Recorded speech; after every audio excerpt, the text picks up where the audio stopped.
On the night of October 30, 1993, a crowd gathered outside a small nightclub on the Sunset Strip, the Viper Room. It was just past midnight, Halloween weekend. And the place was packed with Hollywood's elite, rock musicians and rising stars. But in the chaos of flashing lights and thumping bass, something tragic was unfolding on the sidewalk. A 23-year-old actor, once called the future of Hollywood, was collapsing, convulsing, and gasping for air. His name was River Phoenix. And within minutes, he would be gone. This is the story of River Phoenix's final night, a night of fame, fear, and heartbreak that has haunted Hollywood for over 30 years. River Jude Phoenix was born in 1970, into a world of instability and idealism. His parents were members of a controversial religious movement known as the Children of God, a cult that preached spiritual freedom but became infamous for its dark practices. The family traveled across South America, living in poverty, singing on the streets for money. River was just a child. But even then, he radiated a strange magnetism, pure, intense, almost otherworldly. When the Phoenix family escaped the cult and moved back to the US, they settled in Los Angeles. River quickly started auditioning. By his early teens, he was a working actor, appearing in commercials, then on television, then finally in film. Hollywood quickly realized this was no ordinary kid. His breakout came in 1986 with Stand By Me, a coming-of-age classic that made River a teenage icon. His performance as Chris Chambers, the tough kid with a broken heart, was so raw and real it seemed less like acting and more like confession. Critics called him a natural, the next James Dean. Over the next few years, River Phoenix became the golden boy of young Hollywood. He starred in Running on Empty, My Own Private Idaho, and Indiana Jones and the Last Crusade. He was nominated for an Oscar at just 18. He was sensitive, socially conscious, and famously vegan. He spoke out against animal cruelty, wore thrift store clothes, and lived modestly. To the public, he was the anti-Hollywood star, the kid who was too good, too pure, too intelligent for fame. But behind that idealistic image was someone struggling, emotionally, spiritually, and physically. By the early 1990s, River was exhausted. He hated the idea of being a movie star. But fame clung to him.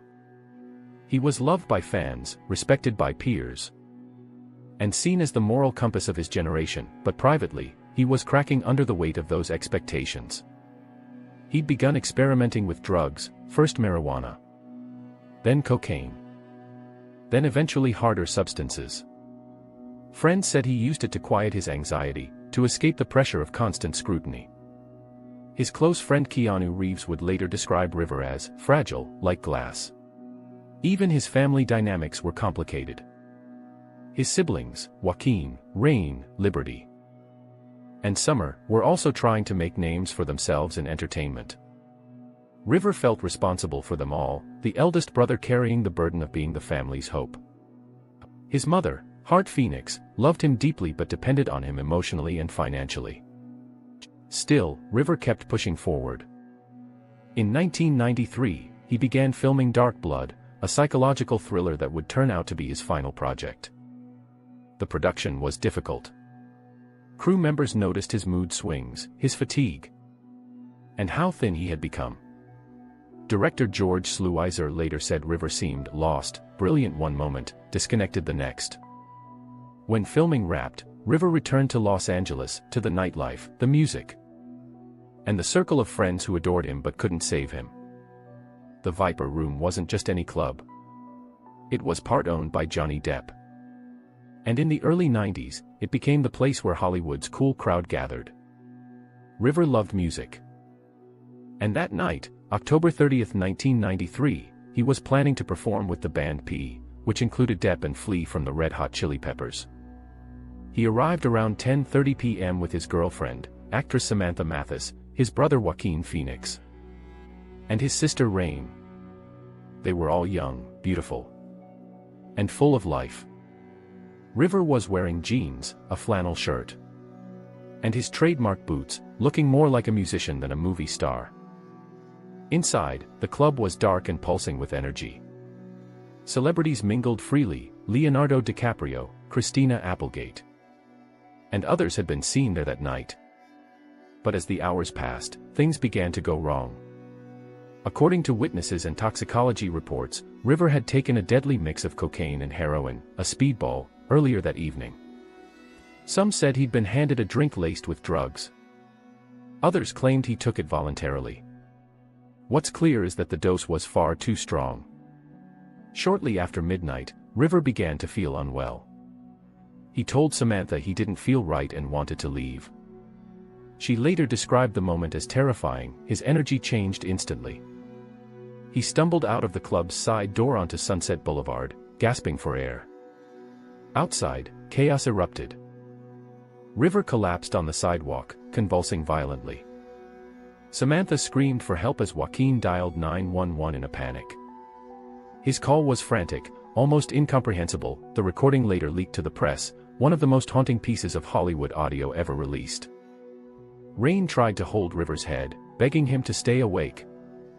Clubgoers stopped and stared, realizing who he was, the beloved young actor now fighting for his life in front of them. Paramedics arrived within minutes. But it was too late. River Phoenix was pronounced dead at 1:51 a.m.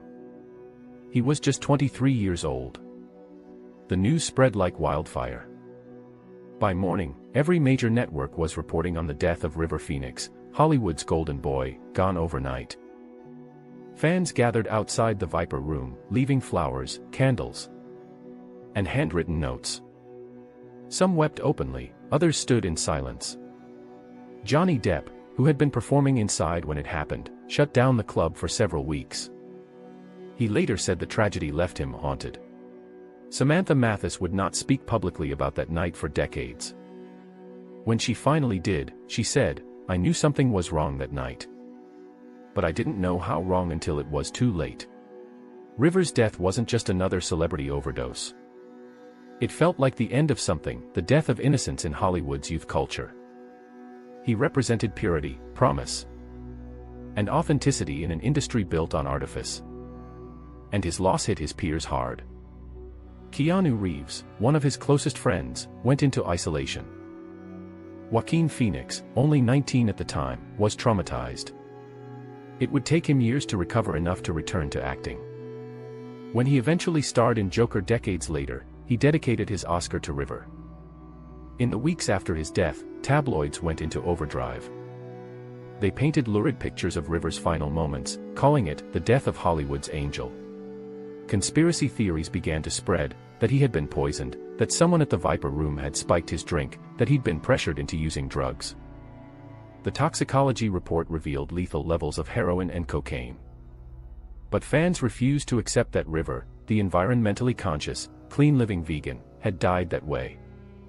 For them, it felt like a betrayal of who he was. The truth, as with most tragedies, was more complicated. River had been struggling privately for years. Friends said he used drugs not out of rebellion, but as a way to cope with emotional pain.